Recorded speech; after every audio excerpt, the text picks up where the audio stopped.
Okay. So good evening to all of you. Today we are here again and we will continue the second part of chapter 3 Political Science class 10th. Part second हम वापस से आपके लिए लेकर आए हैं chapter number 3 political science class 10th. ठीक है बेटा. तो what we have studied so far in this chapter, अब तक हमने इस चैप्टर के अंदर क्या क्या पढ़ लिया है. हमने मैक्सिकन ओलंपिक्स का एक एग्जांपल लिया था, Tommy Smith, Peter Norman and John Carlos वाला, जहां पर हमने देखा था कि कौन कौन, टॉमी स्मिथ और जॉन कार्लोस दोनों क्या थे, अफ्रीकन अमेरिकन थे. फिर हमने देखा था पीटर नॉर्मन कौन थे बेटा, एक ऑस्ट्रेलियन थे. ब्लैक और वाइट जो कम्युनलिज्म है वो वाला डिफरेंसेस क्रिएट हो रहे थे वहां पर, जिसके लिए उन्होंने ओलंपिक्स में 1968 के अंदर मैक्सिमम में कुछ उन्होंने काम कर दिया था. उनके अगेंस्ट कुछ एक्शंस भी लिए गए थे. फिर हमने ये भी बात की थी भी सोसाइटी है तो डिफरेंसेस होंगे ही होंगे. अगर सोशल डिफरेंसेस नहीं होंगे तो फिर हमें डेमोक्रेसी का कोई मीनिंग नहीं रह जाएगा. फिर हमने कई तरह की चीज़ें पढ़ी थी कि जो है डिफरेंसेस है वो क्या कर सकते हैं, डिफरेंसेस डिवीजन भी क्रिएट कर सकते हैं, डिफरेंसेस डाइवर्सिटी को भी सिमिलैरिटीज़ को भी अपने साथ लेकर आ सकते हैं. उसके बाद हमने overlapping and cross cutting differences के बारे में भी डिस्कस कर लिया था. So we have discussed all these things so far. Am I right or wrong? Okay. Shall we continue the chapter ahead? Let's start the chapter. What is our next topic? Our next topic is politics of social division. What is our next topic? Our next topic is politics of social division. First, let me tell you what is the meaning of politics of social division. First, let me tell you what is the meaning of politics of social division. सबसे पहले हम ये मतलब समझते हैं कि social division के अंदर पॉलिटिक्स का मीनिंग क्या होता है. अगर हमें ये मीनिंग अच्छे से समझ में आ गया तो फिर हमें इस टॉपिक को समझने में कोई दिक्कत नहीं आएगी. ओके, स्टार्ट करें. समझिए इंपॉर्टेंट चीज, क्या इस डाइवर्सिटी को डिवीजन में क्रिएट करना. देखो हमने बात क्या की कि समाज है, सोसाइटी है तो उसके अंदर क्या होंगे, डिफरेंसेस होंगे ही होंगे, डाइवर्सिटीज होंगी ही होंगी, बिल्कुल होंगी. डाइवर्सिटीज तो होना क्या है, बिल्कुल लाजमी है. लेकिन बात क्या है कि क्या इस डाइवर्सिटी को डिवीजन बनाने में हमारी पॉलिटिक्स का भी कोई रोल होता है क्या. क्या किसी भी कंट्री की पॉलिटिक्स का मतलब वहां के पॉलिटिकल लीडर्स का कोई रोल, क्या उनका कोई कंट्रीब्यूशन होता है क्या किस चीज में, इस डाइवर्सिटी को, किसको, डाइवर्सिटी को किस में कन्वर्ट करने में, डिविजन्स में कन्वर्ट करने में. क्या इन डाइवर्सिटीज को डिविजन्स में कन्वर्ट करने के अंदर क्या रोल होता है, क्या किसका रोल होता है क्या बेटा बात कर रहा हूं मैं, रिप्लाई करें, पॉलिटिक्स का.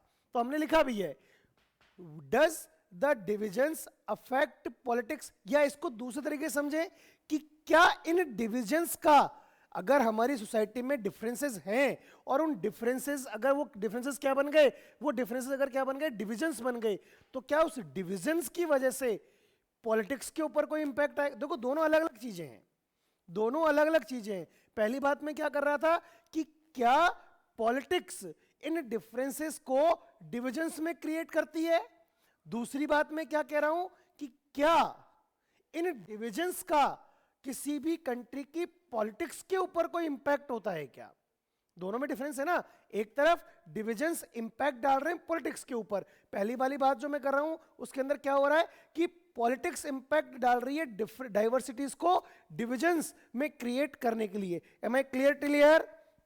इफ यस, बच्चे एक बार अपना माइक ऑन करके मुझे रिप्लाई करते रहेंगे ना, कमेंट सेक्शन में लिखते रहे कि यस और नॉट, ताकि मेरे साथ आपका कांटेक्ट बना रहे, मुझे समझ में आती रहे कि आपको बात समझ में आ रही है. Is it clear? बात समझ में आई यहां तक? अच्छा, यस और नॉट? वेरी गुड, बहुत बढ़िया बेटा, बहुत बढ़िया. कई बच्चों के मेरे पास मैसेज कमेंट बॉक्स में मैसेज भी आ रहे हैं. ओके, गोविंद राणा ने यस सर कहा है, Diana, okay, and Aman, Ajay, very good बेटा. तो हमें समझना क्या है कि क्या ये डिविजन्स पॉलिटिक्स को इंपैक्ट करते हैं या पॉलिटिक्स इन डाइवर्सिटीज को डिविजन्स में क्रिएट कर देती है, वो हमें यहां पर समझना है. देखिए, डेमोक्रेसी का मतलब कंपटीशन, डेमोक्रेसी का मतलब क्या है बेटा? कंपटीशन। कंपटीशन किसके बीच में? बहुत सारी पॉलिटिकल पार्टीज के बीच में। जब डेमोक्रेसी की वजह से कंपटीशन होगा ही होगा, ये डेमोक्रेसी की पहचान है। अगर डेमोक्रेसी हम कब कहेंगे? जब वहां पर बहुत सारी पॉलिटिकल पार्टीज होगी, वो पॉलिटिकल पार्टीज आपस में क्या कर रही होंगी? कंपटीशन कर रही होंगी, तभी उसको हम एक अच्छी डेमोक्रेसी कह सकते हैं। नहीं तो हमने चाइना का एग्जांपल देखा, जहां पर केवल कौन सी है, क्लास 9 में पढ़ के आए हो बेटा, कि चाइनीज कम्युनिस्ट पार्टी के एक ही जब पॉलिटिकल पार्टी है वही इलेक्शन में जाएगी, वही इलेक्शन कॉन्टेस्ट करेगी, वही जीतेगी। तो कहीं की डेमोक्रेसी, हमने उसको अच्छी डेमोक्रेसी नहीं माना। तो जब अगर डेमोक्रेसी होगा तो क्या होगा बेटा? वहां पर बहुत सारी पॉलिटिकल पार्टीज होंगी ही होंगी, और उन पॉलिटिकल पार्टीज के बीच में कंपटीशन होगा ही होगा। This competition tends to divide any society. अब लेकिन दिक्कत क्या है कि ये जो पॉलिटिकल पार्टीज के बीच में कंपटीशन होता है, क्या होता है बेटा? ये जो पॉलिटिकल पार्टीज के बीच में कंपटीशन होता है, कई बार इस कंपटीशन को जीतने के चक्कर में ये पॉलिटिकल पार्टीज क्या करती हैं? इस डिवीजन का, इस डाइवर्सिटी का यूज करती हैं, और इस डाइवर्सिटी को और ज्यादा बढ़ाने शुरू कर देती हैं, इस डाइवर्सिटी को और ज्यादा बढ़ावा देना शुरू कर देती है। और उसका इंपैक्ट क्या होता है? सोसाइटी में हमारी में कॉन्फ्लिक्ट होने शुरू हो जाते हैं आपस में। दो अलग अलग जो ग्रुप के लोग हैं, जो डाइवर्सिटी है, जो अलग अलग डिफरेंस, जैसे हमने एग्जांपल लिया कि डिफरेंट कम्युनिटीज के लोग हैं, वो आपस में क्या करेंगे? लड़ने लगेंगे। उनके बीच में आपस में क्या होने लगेंगे? दंगे फसाद होने लगेंगे, वायलेंस होने लगेगा, और हमारी कंट्री का जो इंटीग्रेशन है, जो एकता है, जो अखंडता है, वो क्या हो जाएगी? खराब होना शुरू हो जाएगी। Am I clear till here? Shashank बेटा अपना माइक ऑफ करके पढ़े बेटा, कोई डाउट हो तभी अपना माइक ऑन करें। Shashank,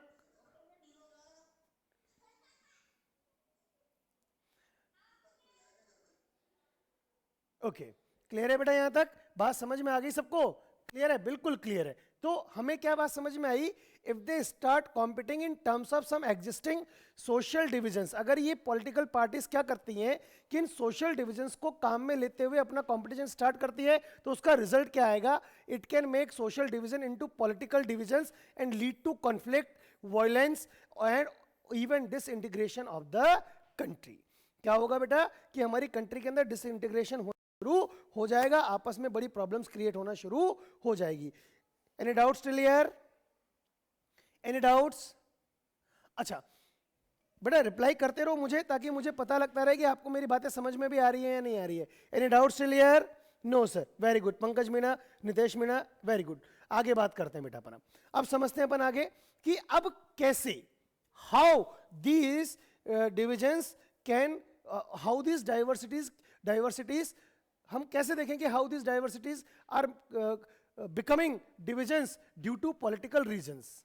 how these diversities are becoming divisions due to political reasons, और क्या तो उनके तरीके हैं और कैसे उनको रोका जा सकता है। क्या हमारे पॉलिटिकल लीडर्स करें, क्या वो कर रहे हैं, जिनकी वजह से ये जो डाइवर्सिटीज है, ये डिविजन्स में क्या हो रही है बेटा? क्रिएट हो रही है। चलिए इसको हम थोड़ा सा, इसको अगर हम समझें तो इसके लिए क्या है हमारे पास? थ्री डिटर्मिनेंट्स हैं, 3 फैक्टर्स है जिनके बेस पर हम इस बात को समझ सकते हैं। देखो सबसे पहला हम समझते हैं combination of politics and social division. अगर सोशल डिवीजन और पॉलिटिक्स को एक साथ मिला दिया जाए, अगर सोशल डिवीजन और पॉलिटिक्स दोनों एक साथ है, चाहे कैसे भी हैं, चाहे पॉलिटिक्स की वजह सोशल डिवीजन हो, चाहे या सोशल डिवीजन की के ऊपर क्या होने लगे? पॉलिटिक्स होने लगे, चाहे हो कुछ भी रहा हो, कैसे भी हो रहा हो, कोई भी किसी को इंपैक्ट कर रहा हो, चाहे सोशल डिवीजन पॉलिटिक्स को इंपैक्ट कर रहा हो या पॉलिटिक्स सोशल डिवीजन को इंपैक्ट कर रही हो, उसको बढ़ावा दे रही हो, होगा क्या उसका नुकसान? डेंजरस होगा, एक्सप्लोजिव होगा। उसका नुकसान क्या होगा? डेंजरस होगा, खतरनाक होगा। एक्सप्लोजिव मतलब बहुत बर्बादी ही बर्बादी है उसके अंदर, अच्छा कभी भी उस कंडीशन में पॉसिबल नहीं है। चलिए इसका एग्जांपल पढ़ते हैं। जैसे हम कि नदर्न आइलैंड का एग्जांपल हमने लिया है यहां पर। किसका एग्जांपल लिया बेटा हमने यहां पर? नदर्न आइलैंड का। तो नदर्न आइलैंड के अंदर क्रिश्चियन रहते हैं, और वो क्रिश्चियंस भी क्या है? 2 अलग अलग सेक्ट्स में डिवाइडेड है। ये हमने पहले भी पढ़ा है। जैसे हमारे हिंदू रिलीजन में अलग अलग तरह के डिफरेंट कास्ट होती हैं, वैसे क्रिश्चियनिटी में भी 2 सेक्ट होते हैं। तो अलग अलग डिफरेंट सेक्ट हैं। एक सेक्ट है कौन सा? प्रोटेस्टेंट्स, और एक कौन है? Roman Catholics. तो नदर्न आइलैंड के अंदर 53% तो कौन रहते हैं बेटा? प्रोटेस्टेंट्स, और 44% कौन रहते हैं? Roman Catholics. क्लियर है यहां तक? ये अच्छा अब मुझे बताओ, ये जो अब तक हमने यहां पर पढ़ा है क्या कहलाएगा? Ethnic composition. क्या कहलाएगा? ये हमने क्या पढ़ा है अभी तक? एथनिक कंपोजिशन पढ़ा है किसका? नदर्न आइलैंड का। तो नदर्न आइलैंड के अंदर क्या है कि 53% कौन रहते हैं बेटा? प्रोटेस्टेंट्स, और 44% कौन रहते हैं? Roman Catholics. अच्छा, बात समझ में आ गई। अब बात इसके अलावा क्या है? इसके अलावा बात यह है कि ये जो कैथलिक्स हैं ये नेशनलिस्ट पार्टीज से बिलोंग करते हैं। जितने भी कैथलिक्स हैं वो कौन सी पार्टी को बिलोंग करते हैं बेटा? नेशनलिस्ट पार्टी को। और वो ये चाहते हैं, देखो छोटा सा पहले मैं इसके पहले का आपको एक एग्जांपल देता हूं कि जैसे मान लो ये यूरोप है और इस यूरोप के बिल्कुल पास में एक छोटा सा आइलैंड है। इस आइलैंड का ऊपर का जो हिस्सा है, जो मैंने शेड किया हुआ है, दिख रहा है बेटा सबको? ये आइलैंड है पूरा का पूरा, और ये ऊपर ऊपर का हिस्सा क्या कहलाएगा? नदर्न आइलैंड होगा। तो जब यूके की हम बात करें ना, तो ये जो नदर्न आइलैंड है ना, वो यूके का पार्ट था। नदर्न आइलैंड किसका पार्ट था बेटा? यूके का पार्ट। अभी भी यूके का पार्ट है। नदर्न आइलैंड किसका पार्ट है? यूके का पार्ट है। अब ऊपर की तरफ जो लोग रहते हैं, ऊपर की तरफ जो लोग रहते हैं वो कौन से लोग रहते हैं? रोमन कैथलिक्स लोग रहते हैं। और नीचे की तरफ लोग जो रहते हैं वो प्रोटेस्टेंट रहते हैं, ऊपर रोमन कैथलिक्स रहते हैं। क्लियर है यहां तक? कोई डाउट है किसी को? अब समझना क्या है अपने को कि ये जो रोमन कैथलिक्स है ये नेशनलिस्ट पार्टीज को बिलोंग करते हैं। सॉरी, शायद मैं गलत बोल गया यहां पर। Northern Ireland be unified, okay गलत बोल गया बेटा मैं यहां पर थोड़ा सा। कि ऊपर जो रहते हैं वो प्रोटेस्टेंट्स रहते हैं और जो नीचे रहते हैं वो कौन रहते हैं बेटा? रोमन कैथलिक्स रहते हैं। ठीक है, अब यहां पर बात क्या है कि जो रोमन कैथलिक्स है वो क्या चाहते हैं? जो कौन सी पार्टी को बिलोंग करते हैं? नेशनलिस्ट पार्टी को जो बिलोंग करते हैं। और वो ये चाहते हैं कि ये जो नदर्न आइलैंड है ना, वो भी इस आइलैंड का ही पार्ट बने। नदर्न आइलैंड क्या बने बेटा? इस आइलैंड का ही पार्ट बने। ये यूके का पार्ट नहीं होना चाहिए। लेकिन दूसरी तरफ जो कौन है? प्रोटेस्टेंट, वो क्या चाहते हैं कि नदर्न आइलैंड जैसे अभी यूके का पार्ट है तो वो यूके का पार्ट ही बना रहे। तो दोनों अलग अलग सेक्ट, दोनों की डिमांड क्या है? बिल्कुल अलग अलग है। दो डिफरेंट डिफरेंट सेक्ट है और दोनों की डिमांड भी क्या है बेटा? बिल्कुल अलग अलग है। अब बाद में क्या हुआ कि इसकी वजह से काफी खून खराबा हुआ, काफी लड़ाई हुई। देखो इसको हम रीड करते हैं इस स्टोरी को। Population of Northern Ireland is divided into two major sects of Christianity. 53% are Protestants while 44% are Roman Catholics. The Catholics represented by national parties demanded the Northern Ireland be unified with the Republic of Ireland. ये Roman Catholics क्या चाहते हैं कि northern island भी इस पूरे मतलब जो यूनिफाइड होना चाहिए किसके तहत? पूरे रिपब्लिक ऑफ आइलैंड का ही एक हिस्सा होना चाहिए। आइलैंड पूरा एक होना चाहिए, नदर्न आइलैंड यूके का पार्ट नहीं होना चाहिए। लेकिन दूसरी तरफ जो प्रोटेस्टेंट्स है वो क्या डिमांड कर रहे हैं बेटा? जो यूनियनिस्ट पार्टी से बिलोंग करते हैं वो ये चाहते हैं कि नदर्न आइलैंड क्या रहे? यूके का पार्ट बना रहे। अब ये जो प्रॉब्लम है, this difference lead to an intense conflict. अब इस डिफरेंस की वजह से ये डिफरेंस ही तो है, डिफरेंस की वजह से डिवीजन हो गया। डिवीजन हो गया, कंट्री का ही दो पार्ट में डिवाइडेड हो गया और ये इसकी वजह से काफी परेशानियों का सामना कर हो गया। और परेशानियां इतनी ज्यादा हो गई कि hundreds of civilians, militants and security forces were killed in the fight. Protestant लड़ रहे हैं और जो रोमन कैथलिक्स है वो आपस में क्या हो गई, उनके बीच में काफी लड़ाइयां हुई और उस लड़ाई में काफी सिविलियंस मारे गए, मिलिटेंट्स मारे गए, मतलब बहुत सारे लोगों की क्या हो गई उसके अंदर हत्या हो गई, बहुत सारे लोगों का उसके अंदर मर्डर हो गया। It was only in 1998 that the UK government and the nationalists reached a peace treaty after which the latter suspended their armed struggle. बाद में यूके के बीच में और जो आइलैंड के जो पॉलिटिकल लीडर्स थे उनके बीच में क्या हुआ? नेशनलिस्ट पार्टी के बीच में एक ट्रीटी हो जाती है। उस ट्रीटी के बाद ये डिसाइड कर लेता है ठीक है नदर्न आइलैंड यूके का पार्ट है, यूके का पार्ट है वो बनकर रहे, उसको रिपब्लिक ऑफ आइलैंड का पार्ट नहीं बनाया जाए। तो एक कॉन्फ्लिक्ट क्या हो गया बेटा? अराइज हो गया। किसकी वजह से? क्योंकि यहां पर पॉलिटिक्स को और डिवीजन को क्या कर दिया गया? एक साथ मिला दिया गया। क्या कर दिया गया बेटा? पॉलिटिक्स को और सोशल डिवीजन को एक साथ जब मिक्सअप कर दिया जाएगा तो उसका नुकसान काफी होना पड़ेगा। लेकिन हमेशा इतना शांति से काम होता नहीं है। हम युगोस्लाविया का एग्जांपल लें। युगोस्लाविया के अंदर क्या होता है कि वहां पर भी इसी तरह की स्थिति क्रिएट होती है और युगोस्लाविया पहले कंट्री हुआ करती थी, अभी युगोस्लाविया कोई कंट्री नहीं है। क्यों नहीं है? क्योंकि युगोस्लाविया को डिवाइड करके 6 डिफरेंट कंट्रीज में क्या कर दिया गया है? डिवाइड कर दिया गया है। तो प्रॉब्लम्स है, डिफरेंसेस तो सब जगह थे। डिफरेंसेस युगोस्लाविया में भी थे, डिफरेंसेस नदर्न आइलैंड में भी थे, लेकिन डिपेंड करता है कि किस तरह से उसको पॉलिटिकल लीडर्स ने क्या किया है? डील किया है। Am I clear till here? इस स्लाइड में कोई डाउट है बेटा किसी को? Any doubts to anyone in this slide और shall we move?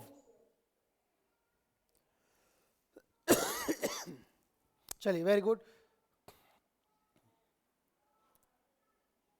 Shall we move? Reply me. Ajay, shall we move? Aditya, Arman, Ayushi, चलिए वेरी गुड, कंटिन्यू करते हैं बेटा अपन आगे आगे समझते हैं अपन। अब इसके अलावा every expression of social division in politics does not lead to disaster. अब ऐसा जरूरी नहीं है कि हमेशा क्या हो, जब सोशल डिवीजन और पॉलिटिक्स मिले तो हमेशा नुकसान ही नुकसान हो। हमेशा भी ऐसा जरूरी नहीं है कि ऐसा ही होगा हमेशा कि अगर पॉलिटिक्स और कौन सोशल डिवीजन एक साथ मिलेंगे तो हमेशा बर्बादी ही होगी। ऐसा 100% हमेशा के लिए पॉसिबल भी नहीं है। इस बात को समझने के लिए आइए हम स्टोरी को रीड करते हैं। क्या लिखा है? Social divisions of one kind और another exist in most countries in the world. बिल्कुल सोशल डिवीजन तो होगा ही होगा। ये बात हम इस चैप्टर के स्टार्टिंग से पढ़ते आ रहे हैं कि निश्चित रूप से दुनिया के हर देश में क्या होगा? सोशल डिवीजन होगा ही होगा। Wherever they exist these divisions are reflected in politics। अब अगर सोशल डिवीजन है तो वो पॉलिटिक्स में भी आएगा ही आएगा। क्यों? क्योंकि पॉलिटिक्स की तो डिमांड है। पॉलिटिक्स में होता ही है कि एक कोई पॉलिटिकल पार्टी किसी एक ग्रुप को सपोर्ट कर रही है, दूसरी पॉलिटिकल पार्टी दूसरे ग्रुप को सपोर्ट कर रही है, तो कई बार ये चीजें अच्छी भी हो जाती है। कि हो सकता है कि अच्छी कैसे हो जाती है, चलो उसका मैं एक एग्जांपल देता हूं। देखो जैसे मान लो हो सकता है किसी एक पर्टिकुलर ग्रुप, एक मेजॉरिटी में कोई पॉलिटिकल पार्टी है और वो किसी एक पर्टिकुलर कम्युनिटी को ही सपोर्ट करती है। जैसे हमने एग्जांपल लेते हैं किसका? श्रीलंका का, जहां पर क्या थी? सिनालाज को ही सपोर्ट किया जा रहा था। लेकिन अगर एक और पॉलिटिकल पार्टी एग्जिस्टेंस में आती है, हो सकता है वो जो माइनॉरिटी कम्युनिटी है ना, वो उसके वेलफेयर के लिए कुछ काम करने लगे, उसका भी उससे भला होने लगे। तो कई बार क्या होता है कि ये चीजें अच्छी भी होने लगती है। In a democracy it is only natural that political parties would talk about these divisions. Democracy में ये बिल्कुल आम बात है कि ये पॉलिटिकल पार्टीज क्या करेंगी? इन डिविजन्स के बारे में बात भी करेंगी और इनके बारे में चर्चाएं भी करेंगी, इनके बारे में डिस्कस भी करेंगी और इनके बेस पर अपना वोट बैंक भी क्या करेंगी? सिक्योर करेंगी। इन डिविजन्स के बेस पर पॉलिटिक्स में अपनी पावर को इंश्योर करने का प्रयास भी किया जाएगा। बिल्कुल नेचुरल बात है ये, इसमें कोई ना गलत ना सही है। Make different promises to different communities. बिल्कुल पॉलिटिकल पार्टीज क्या करेंगी? अलग अलग कम्युनिटीज से अलग अलग तरह के प्रोमिसेस किए जाएंगे ताकि वो कम्युनिटी, मतलब हर कम्युनिटी से उनके फायदे की बात कर दी जाएगी। हर कम्युनिटी से उनके फायदे की बात कर दी जाएगी। मैंने बताया ना रीजन क्या है? कि सिर्फ और सिर्फ पावर में बने रहना, ताकि पावर में रहने के लिए उनको कोई प्रॉब्लम क्रिएट ना हो, ये लोग पावर में बने रह सकें। Am I clear? चलिए आगे बात करते हैं। यहां तक किसी का कोई डाउट नहीं है। आगे बात करते हैं बेटा।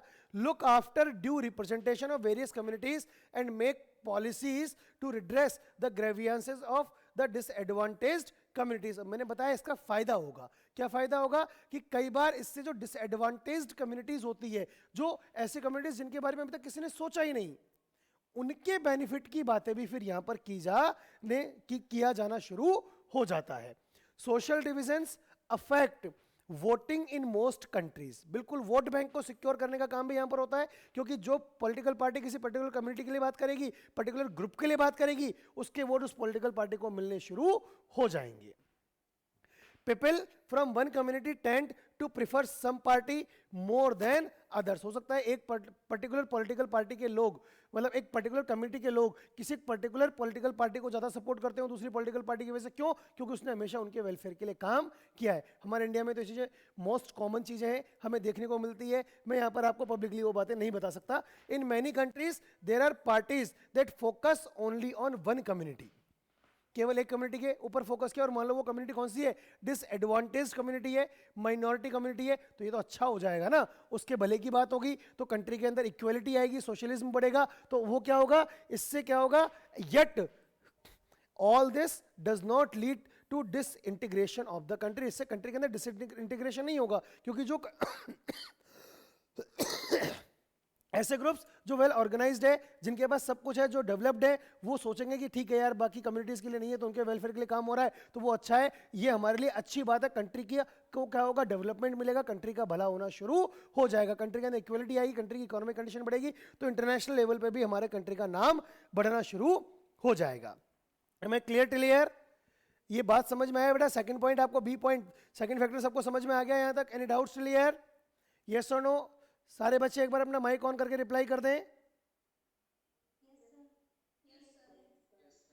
चलिए अगला टॉपिक शुरू करें अपन। चलिए नेक्स्ट टॉपिक क्या है, ध्यान दीजिए आप। क्या लिखा है? ओके, अब थर्ड पॉइंट हम देखते हैं क्या है बेटा, ध्यान देंगे आप कि तीसरा फैक्टर है factors crucial in deciding the outcome of politics of social division. अब वो कौन कौन से फैक्टर्स हैं जो इस चीज के ऊपर डिपेंड करते हैं कि कैसे पॉलिटिक्स का सोशल डिवीजन के ऊपर इंपैक्ट पड़ेगा, उसका रिजल्ट क्या आएगा। पॉलिटिक्स और सोशल डिवीजन जब मिक्सअप होंगे, बात क्या कर रहा हूं बेटा मैं, कि पॉलिटिक्स और सोशल डिवीजन जब मिक्सअप होंगे तो उसका रिजल्ट निकल के क्या आएगा, उसको इंपैक्ट करने वाले 3 फैक्टर्स कौन कौन से हैं। सबसे पहला factor, how people perceive their identities, कैसे हम लोग एक दूसरे को देखते हैं। हम अपने आप को सिंगुलर वे में देखते हैं और मल्टीपल वे में देखते हैं। देखो समझना बात को, मैं थोड़ा समझाता हूं आपको। यहां पर एक एग्जांपल समझते हैं अपन। जैसे मान लो 2 लोग हैं आपस में खड़े हैं, एक हिंदू है एक मुस्लिम है। एक कौन है बेटा, एक हिंदू है और एक मुस्लिम है। अच्छा, दोनों डिफरेंट डिफरेंट कम्युनिटी से बिलोंग करते हैं, तो डाइवर्सिटी यहां पर हमें देखने को मिल रही है, क्योंकि एक हिंदू और एक क्या है, मुस्लिम है। डाइवर्सिटी है, निश्चित रूप से क्या है यहां पर, डाइवर्सिटी है। अब बात यह आती है कि एक तो हिंदू क्या सोचे कि नो मैं तो हिंदू हूं, मैं हिंदू हूं, मैं हिंदू हूं। मुस्लिम क्या सोच रहा है, मैं मुस्लिम हूं, मैं इसके साथ बिलोंग नहीं करता हूं, I am singular, I am exclusive, मैं डिफरेंट हूं और ये डिफरेंट है। दूसरी तरफ सोचने का तरीका क्या हो जाए, हिंदू क्या सोच रहा है, आई एम ए ह्यूमन, मुस्लिम क्या सोच रहा है, आई एम ए ह्यूमन। और अगर दोनों इंडिया में रहते हैं तो हिंदू सोच रहा है आई एम एन इंडियन, मुस्लिम सोच रहा है आई एम एन इंडियन। तो क्या हो गया, मल्टीपल, इंक्लूसिव, मतलब डाइवर्सिटी होने के बाद भी हम एक दूसरे को कैसे देखते हैं, हम हमारी आइडेंटिटी को कैसे परसीव करते हैं, हम अपने आप को बाकी सबसे अलग मानते हैं या हम अपने आप को बाकी दूसरे ग्रुप्स के साथ मिलाकर चलते हैं। हम कोई कॉमन थिंग ढूंढ लेते हैं या फिर जो डाइवर्सिटी है उसी को हम अपना डिवीजन का बेस बनाकर हम अलग अलग रहने का प्रयास करते हैं। तो ये एक तरीका होता है कैसे जो लोग हैं वो अपनी आइडेंटिटी को परसीव करते हैं, कैसे अपने आप को देखते हैं। ये भी एक इंपॉर्टेंट फैक्टर यहां पर होता है। क्लियर है बेटा, यहां तक बात समझ में आई। चलिए अब जैसे हम नदर्न आइलैंड का एग्जांपल ले लें या बेल्जियम का एग्जांपल ले लें, ठीक है। यहाँ पर आपको देखने को मिला नदर्न आइलैंड में दोनों ने अपने आप को अलग अलग देखा, तो वो डिवीजन हो गया कंट्री का। नदर्न आइलैंड पार्ट यूके का पार्ट हो गया, लेकिन बेल्जियम में अकोमोडेशन हुआ, बेल्जियम में सारा का सारा सब लोग उन्होंने मिलकर आपस में पावर को शेयर कर लिया। सो सिंगुलर और एक्सक्लूसिव की कंडीशन जहां भी होगी ना, वहां पर क्या होगा, प्रॉब्लम्स होंगी और डिविजन्स क्रिएट होंगे ही होंगे। एम आई क्लियर बेटा, फटाफट माइक ऑन करके रिप्लाई कर दिया करो, एम आई क्लियर। चलिए वेरी गुड। तो अब इसको हम थोड़ा सा और समझते हैं, है ना, थोड़ा सा इसी टॉपिक को हम आगे और डिस्कस करते हैं। क्या लिखा है, first of all the outcome depends on how people precise their identities. किस चीज के ऊपर डिपेंड करता है कि लोग कैसे अपनी आइडेंटिटी को देखना पसंद करते हैं। If people see their identities in a singular और एक्सक्लूसिव टर्म, अगर वो अपने आप को अलग, एक्सक्लूसिव, डिफरेंट वे में देखना पसंद करते हैं, तो उसका इंपैक्ट क्या होगा, it becomes very difficult to accommodate. तो वहां पर मिलकर रहना, अकोमोडेशन होना पॉसिबल नहीं हो पाएगा, वो पावर के बीच में प्रॉब्लम आएगी, कॉन्फ्लिक्ट निश्चित रूप से अराइज होंगे, डिविजन्स बढ़ेंगे ही बढ़ेंगे।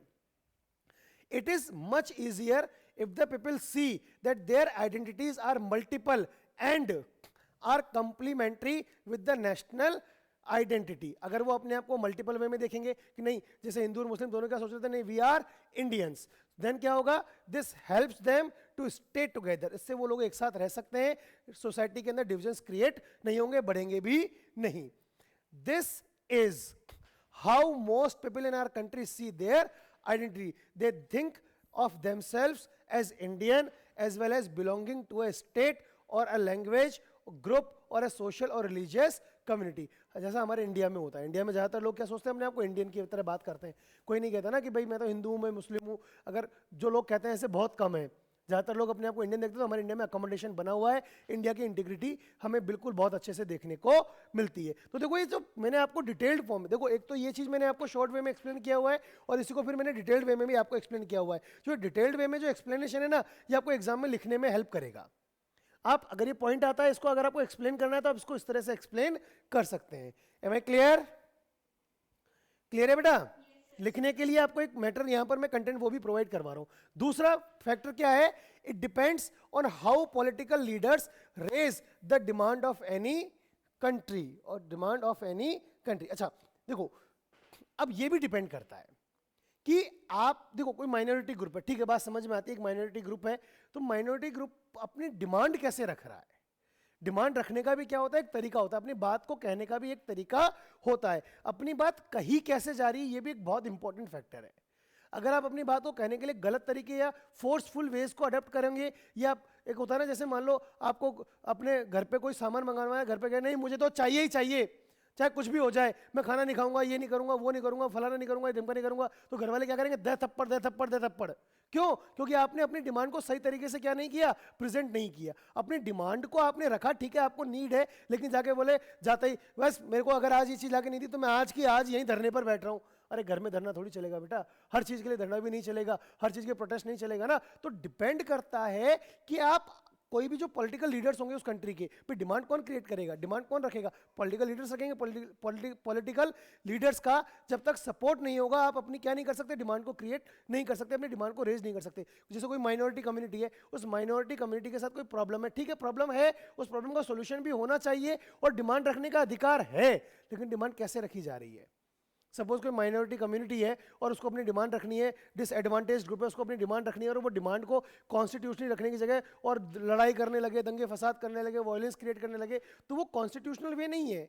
तो कॉन्स्टिट्यूशनल फ्रेमवर्क में रहकर आप अपनी डिमांड्स को अगर रेस करोगे तो उससे क्या नहीं होगा, उससे कभी भी डिवीजन नहीं बढ़ेगा। लेकिन अगर आप आउट ऑफ कॉन्स्टिट्यूशनल फ्रेमवर्क जाके अगर अपनी डिमांड्स को रखोगे तो उससे क्या होगा, निश्चित रूप से डिवीजन बढ़ेगा। तो देखो, demand raised within the constitutional framework accommodation होगा, और outside the constitutional framework leads to problem, उससे क्या होंगी, प्रॉब्लम्स ही क्रिएट होंगी। जैसे सिनालाज की डिमांड जो रखी गई, सिनालाज कम्युनिटी को बढ़ावा देने के लिए क्या रखा गया कि चाहे तमिल्स को कुछ भी हो जाए उससे हमें कोई फर्क नहीं पड़ रहा, नहीं, लेकिन तमिल्स के बारे में सोचना पड़ेगा ना। दो तरीके होते हैं ना, एक तो हमारी इच्छा पूरी हो जाए, उसके बदले चाहे दूसरे का नुकसान नहीं हो। अब दूसरे का नुकसान करोगे तो दूसरे बोलेगा बोले हमारा नुकसान काहे को, हमारा नुकसान क्यों करना है, तो वो क्या होगा, फिर डिविजन्स बढ़ते चले जाएंगे। एक हमारा वेलफेयर होना चाहिए, ठीक है, क्योंकि हम डिसएडवांटेज ग्रुप है, लेकिन साथ में दूसरे का नुकसान नहीं होना चाहिए। तो उससे क्या होगा, प्यार मोहब्बत बढ़ेगी और आपस में कंट्री सोसाइटी के अंदर डिविजन्स नहीं होंगे। क्लियर? चलिए इसको हम एक डिटेल वे में भी एक्सप्लेन करते हैं, ध्यान दीजिए। Second, it depends on how political leaders raise the demand of any community. It is easier to accommodate demands that are within the constitutional framework and are not at the cost of another community। बेटा यहाँ पर भी ये community है, country गलत लिखा हुआ है, मुझे लग भी रहा था ये कम्युनिटी है। क्लियर है यहाँ तक? Any doubt still here? Any doubt still here? Confirm? किसी को कोई डाउट नहीं है ना बेटा? आगे बात करें बेटा। सारे बच्चों के रिप्लाई नहीं आते, मजा नहीं आता है बताने में मुझे। फिर आगे अगर एक बार सारे बच्चे अपना माइक ऑन करके रिप्लाई कर देंगे तो मुझे भी अच्छा लगेगा। एक बार रिप्लाई करें सारे बच्चे। वेरी गुड, बहुत बढ़िया बहुत बढ़िया। चलिए नेक्स्ट हम थर्ड पॉइंट पढ़ते हैं, क्या लिखा है ध्यान दीजिए। हाउ, अच्छा ये भी एक इंपॉर्टेंट फैक्टर है, how government reacts to demands for different groups. ये भी बड़ी अच्छी चीज है, ये भी एक इंपॉर्टेंट चीज है कि देखो मतलब कॉन्स्टिट्यूशनल फ्रेमवर्क में रहकर हमने डिमांड तो रेज कर दी, लेकिन ये एक दूसरा इंपॉर्टेंट फैक्टर ये है कि उस डिमांड के ऊपर गवर्नमेंट का रिएक्शन कैसा है। गवर्नमेंट जैसा हमें क्या कर रहे हैं, एक आंदोलन करना, प्रोटेस्ट करना हर सबका अधिकार होता है। प्रोटेस्ट करना क्या होता है बेटा, सबका अधिकार होता है, आप धरना दे सकते हो। अब एक तो क्या होता है कि ठीक है आप अपनी डिमांड गवर्नमेंट के पास लेके गए और गवर्नमेंट ने सुना और देखा, कहा कि हाँ भाई ठीक है हम कुछ करते हैं, और गवर्नमेंट ने उसके लिए कुछ लॉज वगैरह बनाना शुरू कर दिया, उसके ऊपर लुकआउट करना शुरू कर दिया। बनेगा नहीं बनेगा वो बात की बात है, लेकिन होता है ना प्यार से समझा के भेजा, हाँ भाई ठीक है हम देख रहे हैं हम कुछ कर रहे हैं। और एक आप गए अपनी डिमांड लेके कोई और बोला कि भाई हमारे कोई प्रॉब्लम है, हम डिसएडवांटेज ग्रुप है, हमारे लिए वेलफेयर होना चाहिए। गवर्नमेंट ने नहीं क्या लेने आ गए तुम यहाँ पर, जाओ यहाँ से। और तो इस तरह से कहोगे तो इंसल्ट फील होगी। क्या होगा, ये समझा जाएगा नहीं हमारे लिए क्या किया, हमारे लिए हमें तो बिल्कुल प्रताड़ित करके क्या कर दिया गया, वहां से भगा दिया गया। ऐसा हमारे साथ होना चाहिए था क्या? नहीं, हमारे साथ ऐसा नहीं होना चाहिए था, लेकिन फिर भी हुआ, गलत हुआ, नहीं होना चाहिए था। तो ये डिपेंड करता है कि कैसे, क्या गवर्नमेंट का क्या प्रोसीजर है, गवर्नमेंट का क्या रिएक्शन है, कि जो भी डिसएडवांटेज ग्रुप अपनी डिमांड रख रहा है उसके पीछे क्या हो रहा है। अगर गवर्नमेंट उसको प्रॉपर वे में सुनेगी तो ऑब्वियस सी बात है क्या होगा, अकोमोडेशन होगा। और गवर्नमेंट अगर उनके ऊपर ध्यान नहीं देगी, फोर्स को यूज करेगी, रेजिस्टेंस लाएगी, मतलब उनको दबाएगी, ऑप्रेस करेगी, तो निश्चित रूप से क्या होगा, कंट्री के अंदर कम्युनिटीज के बीच में टेंशंस क्रिएट होंगी ही होंगी। तो वही लिखा हुआ है, government should accommodate the reasonable demands of minorities. Reasonable demands के ऊपर ध्यान दिया जाना चाहिए। Forces and resistance should be the last option. अगर आप फोर्स यूज कर रहे हो, रेजिस्टेंस यूज कर रहे हो, वो तो तब जब लास्ट ऑप्शन कोई कुछ बचा ही नहीं है कि ना तो हम कुछ कर सकते हैं, पहले सब कुछ कर चुके हैं और अब कुछ करने के लिए बचा नहीं है, तब जाके इसको यूज करो, बाकी इसको यूज ना करो। For example Sri Lanka versus Belgium, Belgium के अंदर उनकी बातें सुनी गई, श्रीलंका में नहीं सुनी गई, श्रीलंका में डिवीजन हो गया, बेल्जियम के अंदर अकोमोडेशन हो गया। क्लियर है यहां तक? अगला टॉपिक हम देखते हैं इसके अंदर, last point, all differences would not lead the division. लेकिन डिफरेंस हमेशा डिवीजन ही लाएगा ऐसा जरूर नहीं है, ये चीज हम पहले भी डिस्कस कर चुके हैं। डिफरेंसेस क्या कर सकते हैं, सिमिलरिटीज भी ला सकते हैं। कैसे? ये डिपेंड करता है कि ये जितने भी हमने डिटर्मिनेंट्स पढ़े हैं, इनको पॉजिटिव वे में अगर आप लोगे तो अकोमोडेशन होगा, इन सारे डिटर्मिनेंट्स को नेगेटिव वे में यूज करोगे तो निश्चित रूप से क्या होगा, सोसाइटी के अंदर टेंशंस और डिविजन ही क्रिएट होंगे ही होंगे। It depends on these factors, positive attitude towards diversity and willingness to accommodate। कैसे हम accommodate करने के लिए सोच रहे हैं और क्या या फिर हम diversity की तरफ ही बढ़ रहे हैं, मतलब उनको नेगेटिव वे में यूज किया जा रहा है। क्लियर है बेटा यहां तक? चलिए इसको भी एक बार हम रीड कर लेते हैं। Third, it depends on how the government reacts to demands और different groups. If the rulers are willing to share power, अगर रूलर्स क्या करते हैं, पावर को शेयर करने की इच्छा रखते हैं, ठीक है, वो ठीक है, तैयार है, अगर पावर शेयर करने के लिए क्या है, वो रेडी हैं, and accommodate the reasonable demands of minority community, social divisions become less threatening for the country. तो इस सोशल डिविजन्स की वजह से कंट्री की इंटीग्रिटी के ऊपर कोई खतरा नहीं होगा। But if they try to suppress such a demand in the name of national unity, the end result is often quite the opposite। तो फिर तो प्रॉब्लम्स क्रिएट होंगी ही होंगी। तो such attempts at force integration should often show the seeds of disintegration. अगर operation किया जाएगा तो निश्चित रूप से डिसइंटीग्रेशन के बीज आप क्या कर रहे हो, वहां पर बो रहे हो। चलिए ये टॉपिक क्लियर है बेटा यहां तक? If any doubts you can tell me. Any doubts clear? Confirm? आगे बात करते हैं। चलिए एक टॉपिक इसमें लास्ट पॉइंट हम देख लेते हैं, क्या लिखा हुआ है। In a democracy political expression of social division is very normal.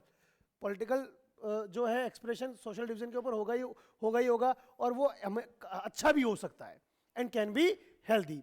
This allows various disadvantaged and marginal social groups to express their grievances and get the government to attend to these, often results in their cancelling one other out and thus reducing their intensity. अगर आप एक दूसरे, जो government है disadvantage group की बात को सुनेगी तो उससे प्रॉब्लम्स क्या होगी, निश्चित रूप से कम होगी ही होगी। This leads to strengthening of a democracy. इससे डेमोक्रेसी क्या होती है, और ज्यादा मजबूत होना शुरू हो जाती है। People who feel marginalized, deprived and discriminated have to fight against the injustice। अब जो लोग पिछड़े हुए हैं तबके, निचले तबके के हैं, उनको तो अपने अधिकारों के लिए लड़ना पड़ेगा। So such a fight often takes the democratic path, voicing their demands in a peaceful manner and speaking a fair position through elections। तो वहां पर वो इलेक्शन होंगे तो वहां पर अपनी बात कहेंगे, अच्छा तुमने हमारी बात नहीं सुनी, ठीक है हम आपको गवर्निंग से हटा देते हैं। The struggle against such inequalities sometimes takes the path of violence and defiance of state power। कई बार इससे वायलेंस भी हो जाती है, स्टेट पावर के अंदर प्रॉब्लम्स की क्रिएट हो जाती है। मतलब ये वही टॉपिक है, ये जो हमने लास्ट में लाइन पढ़ी ना, कि ये क्या होगा, डिफरेंसेस होंगे हमेशा, डिविजन्स में क्रिएट होंगे, सिमिलरिटी, ये डिपेंड करता है पॉजिटिव एटीट्यूड के ऊपर, नेगेटिव एटीट्यूड के ऊपर। इसके लिए आप ये वाली लाइन, ये वाला पैराग्राफ यहाँ पर कंप्लीटली लिख सकते हैं। क्लियर? इसी के साथ आपका ये चैप्टर कंप्लीट होता है। If you have any doubt you can tell me. Do you have any doubt बेटा? All clear for you all? Okay, no doubts. चलिए वेरी गुड। सो यहां पर आपका ये चैप्टर नंबर 3 क्या हो जाता है, कंप्लीट हो जाता है। आगे हम बाकी के चैप्टर्स भी आपके लिए लेकर आएंगे। Thank you class. चलिए बाकी बातें आप हमारी जो YouTube चैनल है उसके ऊपर आप जाकर प्लीज चैनल को सब्सक्राइब करें, बेल आइकन का बटन दबा दें। बाकी के सारे लेक्चर्स, सारे वीडियोस आपको समय समय पर उपलब्ध होते रहेंगे। Thank you class. Thank you very much.